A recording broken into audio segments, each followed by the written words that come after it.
চলো তোমাদের একটু ভাষণ দিই। ভাষণটা হচ্ছে এটাই, দেখো মানুষের ব্যক্তিত্ব থাকা খুব দরকার। টাকা পয়সা সবার থাকতে পারে, কমও থাকতে পারে, বেশিও থাকতে পারে, প্রচুর থাকতে পারে, নাও থাকতে পারে, কিন্তু ব্যক্তিত্ব। শোন একটা কথা বলি, মানুষ ঠকিয়ে রাজা কোনোদিনও হওয়া যায় না, কেউ পৃথিবীতে কোনোদিনও হতে পারেনি।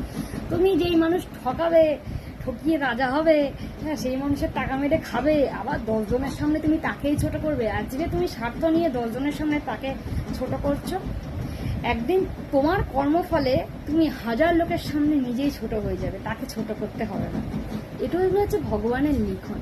তুমি ক্ষতি করার কে? তুমি হয়তো দুদিনের ক্ষতি করেছো। মানুষ যদি সৎ থাকে না, সফলতা তার ঠিকই হবে, হয়তো ধীরে ধীরে হবে, হয়তো আস্তে আস্তে হবে, হয়তো সেই পথে চলতে বাধা পায় মানুষ, কিন্তু মানুষ সফল হয়। বলে না ব্যর্থতার পরে সফলতার সাথে দেখা হয় মানুষের, হবেই, এটা হতেই হবে। সৎ থাকলে সফলতা আসবে।